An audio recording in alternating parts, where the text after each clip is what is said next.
Ifriqiya Sport. La planète sport avec Ifriqiya Sport. Votre magazine continental qui traite le sport sur tous les terrains et dans toutes ses dimensions. L'Afrique et le sport ne font qu'un.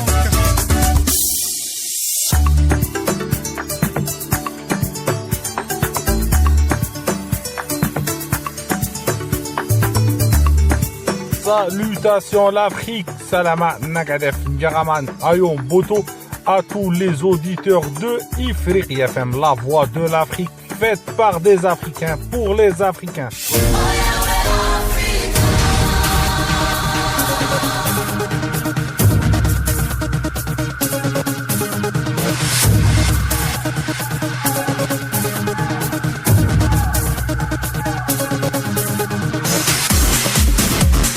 Mes sœurs et frères, vous êtes les bienvenus à Ifriqiya Sport. Ifriqiya Sport, votre magazine hebdomadaire qui traite des sujets de réflexion sur le sport africain. On parle de hand, de basket, de foot, de lutte traditionnelle, de tous les sports.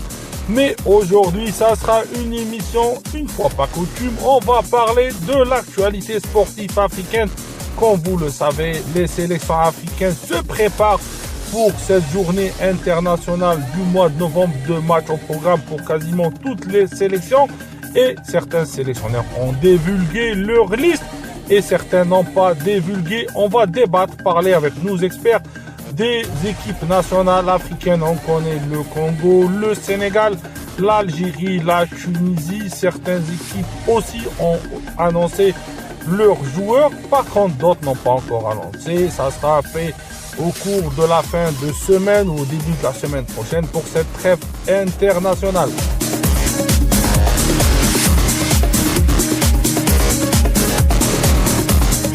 Avant de débuter notre émission, mes sœurs et frères, je vous demande de liker, de suivre Ifriqiya FM sur les réseaux sociaux.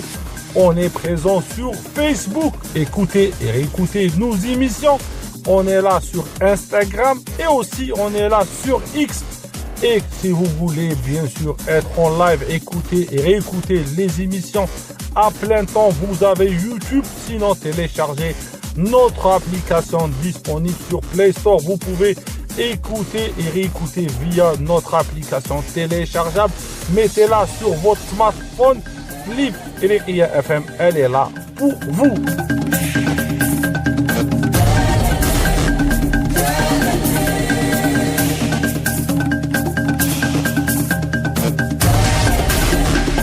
Merci de nous rejoindre pour ce nouveau numéro d'Ifriqiya Sport, l'émission sportive de Ifriqiya FM. Au programme aujourd'hui, dans cette émission 100% football, retour sur cette semaine internationale qui sera le mois de novembre. On va aussi parler de la crise du football tunisien. Le football tunisien, il sort de sa crise avec le nouveau sélectionneur Kaïs El Yaroubi, une liste qui connaît des nouveautés, une liste qui connaît des joueurs qui reviennent. On parlera du football camerounais. Marc Brice, il n'a pas encore parlé, il n'a pas encore annoncé la liste des joueurs camerounais. Guy Toumi sera avec nous pour parler de ça. Walid El Meshri d'Afrique Football aussi, il va nous parler de ça. Et comme vous le savez, hier, le coach algérien, le coach suisse qui dirige l'équipe nationale d'Algérie, Petkovic, a annoncé la liste, pas de grands changements, un retour de Chaibi et de Belloumi dans cette liste internationale, un joueur issu du championnat local, Madani, le joueur de la GSK, et le nouveau dans cette équipe, le jeune Cheikhouani, c'est le jeune international qui joue dans le club danois de Copenhague, jeune international qui sera la nouvelle pépite du football algérien. Il vient directement de Danemark. L'Afrique du football connaîtra aussi aujourd'hui, vendredi, une série de matchs. La 8e journée du championnat ivoirien. Le 7e du classement, l'AS Denguilé jouera le 13e Sol. Bouak, ils vont jouer, ils sont 12e, ils vont jouer le Racing Abidjan 16e. Mona, 8e du classement, ils vont jouer Ailin Sport, Zouama 14e, ils vont jouer San Pedro, l'équipe classée 5e, avec un clin d'œil à toute la communauté tunisienne de San Pedro. Sawarmé, ils vont jouer l'académie de FAD, première du classement. La 10e journée du championnat du Ghana, le club du Heart of Ouaké vont jouer Vision, le club du Heart qui sont classés 8e et Vision 11e du classement. On va avoir avec nous Walid Mechri pour nous parler de cette liste inédite de la Tunisie et aussi débriefer ce qui va se passer en Tunisie pendant cette trêve nationale. Bonjour Walid. Bonjour Walid et bonjour pour nos éditeurs de Africa FM. J'espère que vous allez bien mes amis. Walid, la liste elle est apparue hier. Est-ce que tu peux nous dire ou nous donner une lecture sur cette liste des Aigles de Carthage?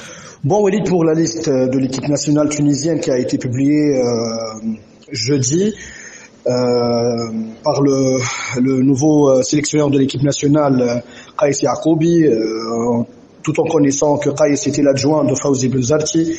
Qaïs, il a une bonne expérience comme joueur auparavant au club africain. Il a été international tunisien pendant les années 90. Il est actuellement en équipe nationale. C'est son 3e stage avec l'équipe nationale. Plus ou moins, il a passé 2 stages avec Fawzi Benzarti. Donc, il connaît très bien.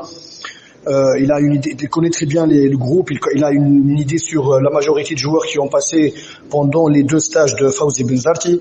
Et sur cette base, je pense qu'il a mis cette liste de 26 joueurs qui a été publiée jeudi. Donc, une liste de 26 joueurs avec 9 absences par rapport à la dernière liste. Des nouveaux joueurs qui ont été lancés. Je pense on peut commencer par les gardiens de but. En fait, il a éliminé deux gardiens. Il a convoqué comme d'habitude le premier gardien de l'Espérance et le gardien titulaire dernièrement en équipe nationale, Amen Allah Mimiche, le jeune gardien de 20 ans.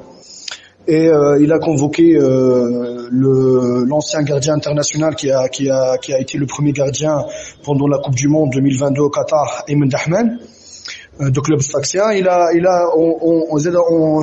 On voit le retour de Mouaz Ben Shrifeya, l'ancien gardien international qui a été le gardien en 2013, 2014, 2017, etc. Donc c'est un gardien très très expérimenté de 34 ans.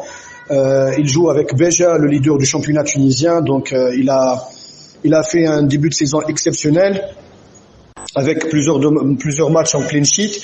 Donc Mouaz Ben Shrifeya, l'expérience, Ayman Dahman, c'est aussi l'expérience et méritée. Donc il peut même être le premier gardien avant Mimiche. Mimiche, c'est le jeune qui a montré ses qualités avec l'espérance en équipe nationale. Pour la défense, je pense que c'est très attendu après après le dernier stage et les deux matchs. On a vu un niveau très très faible, surtout pour les arrières latéraux. C'est pour cette raison il a convoqué Ali Abdi de l'OGC Nice, Amin Cherni de Laval. Le retour d'Amin Cherni depuis mars 2024, il n'était pas appelé en équipe nationale, donc Amin Cherni il est là. Il sera la doublure de Ali Abdi qui excelle avec l'OGC Nice en France.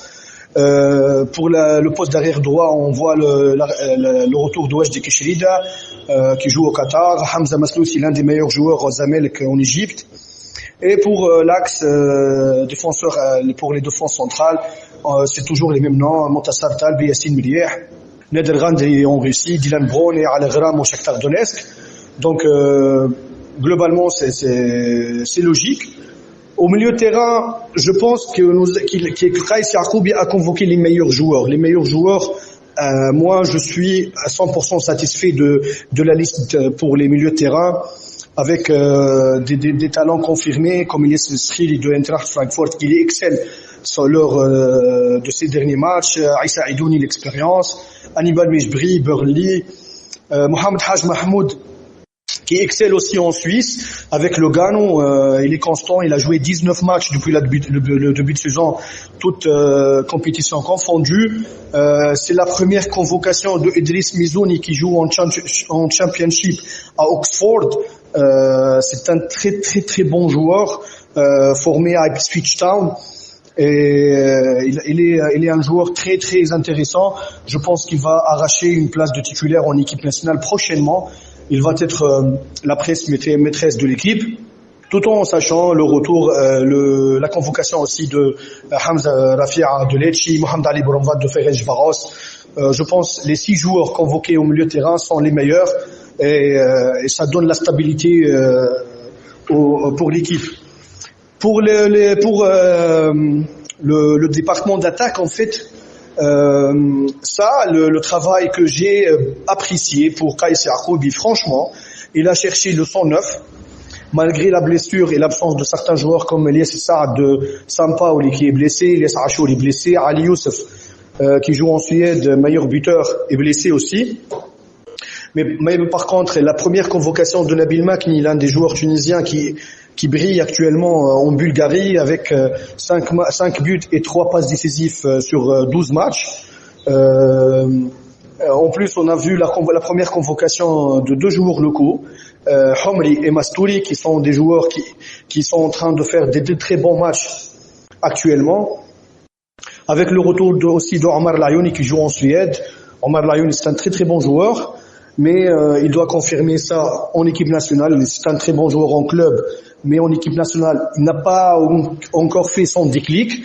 Je pense que globalement, franchement, c'est une bonne liste pour les 2 rencontres contre Gambia et Madagascar la semaine prochaine. Walid, selon toi, quelles sont les surprises dans ta lecture? Est-ce qu'il y a des surprises? Est-ce qu'il y a des noms attendus, des noms qui sont inattendus? Est-ce que les absents ont toujours tort? Walid, parle-nous de cela. Plusieurs surprises, franchement. L'absence de Youssouf Msakni, le capitaine de l'équipe nationale, qui est en train de jouer, qui est en train de faire ses matchs au Qatar. Il a marqué 3 buts pendant ces 3 derniers matchs. L'absence aussi de Yann Valéry, l'arrière droit de Sheffield Wednesday en Championship. C'était pas attendu, franchement. L'absence de Ferjeni Sessi, je pense aussi, mais Ferjeni il a 2 cartons, donc il ne peut pas jouer le premier match contre le Madagascar, donc automatiquement il n'a pas été convoqué. La bonne surprise, c'est la convocation de Nabil Mekni, l'attaquant de Huber en Bulgarie. C'est une belle surprise pour moi, et surtout aussi la convocation de Idriss Mizouni, qui est un très très très bon joueur. C'est l'un des meilleurs joueurs de Championship cette année. C'est une belle surprise pour l'équipe, pour le groupe, pour améliorer la qualité du groupe.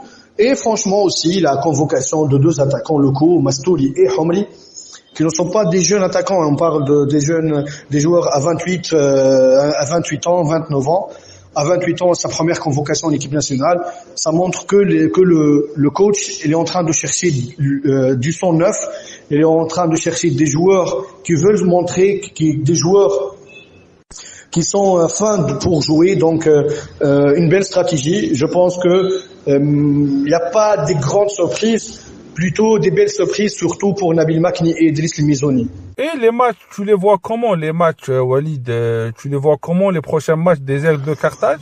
Bon, les matchs, franchement, Walid, le problème pour ces 2 matchs, les adversaires, c'est pas des top adversaires. On parle de Madagascar et la Gambie, mais qu'on a déjà gagné pendant les 2 matchs allés.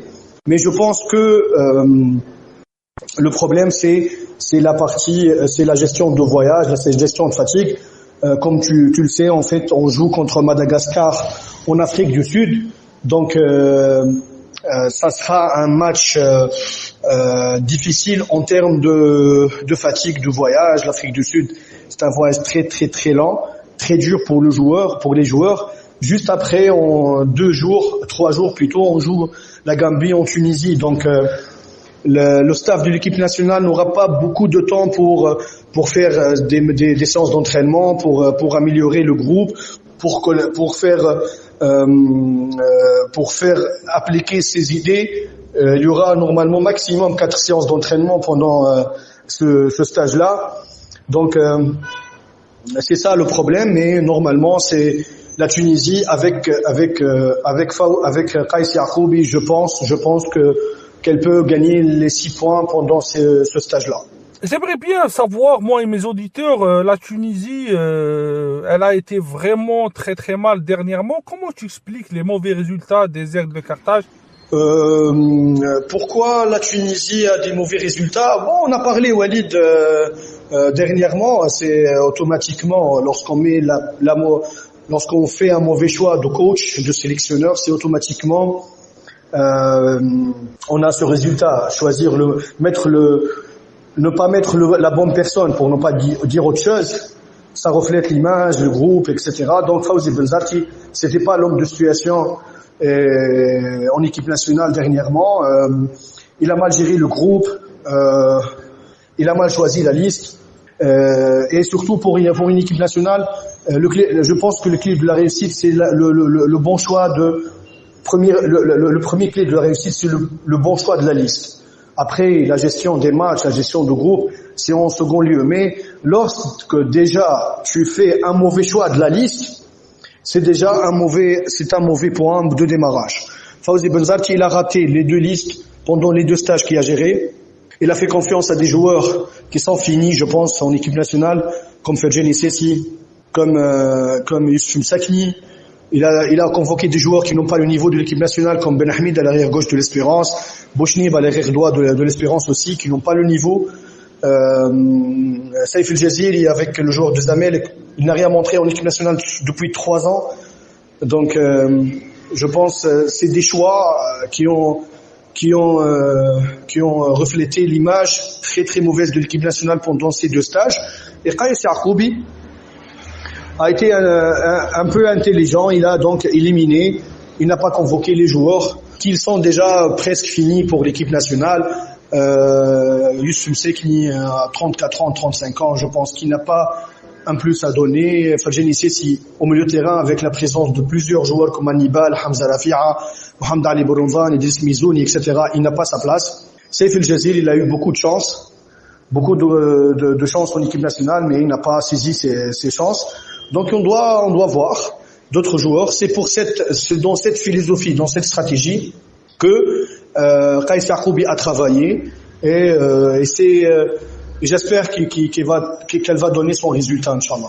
Merci Walid El Mechri de ta gentillesse, de ta disponibilité, de ton professionnalisme. Je vous rappelle, Walid Mechri, il travaille pour le site Africa Foot et les chroniqueurs radio en Tunisie. C'est un monument de la presse sportive tunisienne. De Carthage, de Tunis, de Sfax, direction Douala, direction le Cameroun, direction Yaoundé. Avec nous, Guy Itoum, journaliste de Camfoot, pour parler des Lions indomptables du Cameroun. Bonjour Guy, quelles sont les nouvelles de la liste du Cameroun? Bonjour Walid, bonjour à tous les auditeurs. Alors, pour la liste, bien qu'elle ne soit pas encore disponible, nous pensons que oui, il y aura quelques nouveaux joueurs.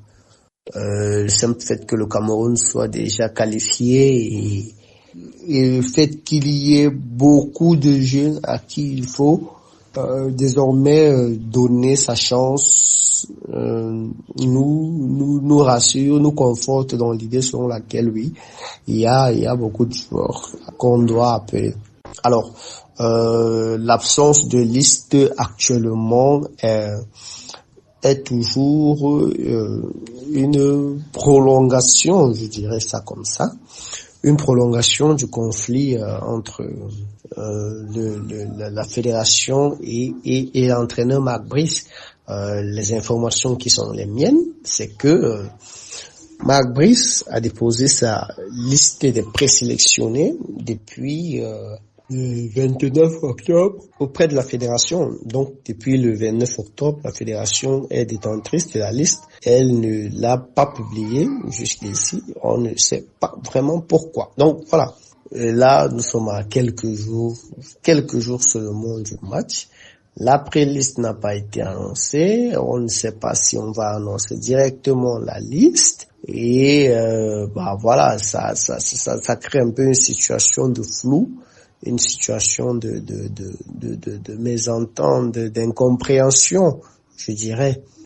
Voilà, mais après le Cameroun, c'est le Cameroun. Nous, on adore ramer à contre-courant de ce qui se fait partout ailleurs.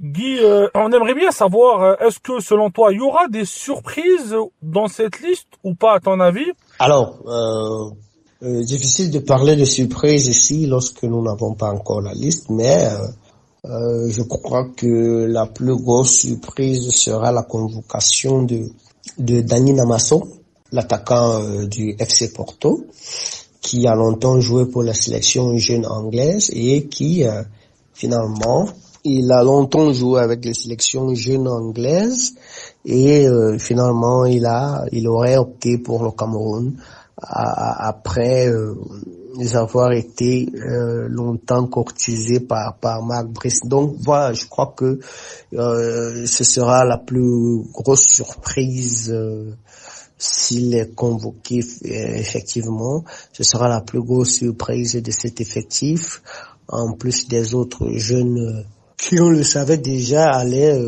être bien entendu convoqués. Donc voilà, pas de très grande surprise. Bon, on annonce aussi le retour de l'ami de l'Algérie, Karl Toko Ekambi, que beaucoup d'Algériens ont gardé un mauvais souvenir de ce joueur. Donc, il avait pris sa retraite après l'élimination en 8e de finale de la CAN ivoirienne.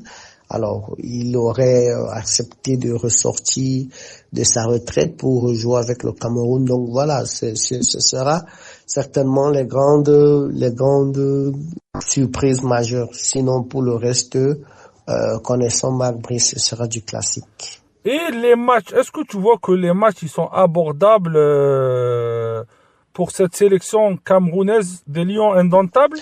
Alors oui, je pense que les matchs seront abordables pour le Cameroun. Nous sommes sur une nouvelle dynamique plutôt intéressante depuis l'arrivée de Marc Brice. Donc les matchs on se les rend faciles et puis je crois que la Namibie et puis le Zimbabwe ne vont pas nous poser des problèmes plus que ça. Donc voilà, moi je suis presque confiant. Maintenant le Cameroun est déjà qualifié, peut-être Marc Brice va essayer de faire tourner et tester de nouvelles choses et de nouveaux joueurs. Donc mais même au-delà de ça, malgré cela, je ne crois pas que les matchs seront compliqués plus que ça, outre mesure. Donc oui, Walid, je pense que les matchs seront abordables pour le Cameroun, vu la nouvelle dynamique dans laquelle nous sommes plongés depuis l'arrivée de Marc Brice et tout ce qui tourne autour. Un dernier mot, si tu veux rajouter quelque chose, Guy.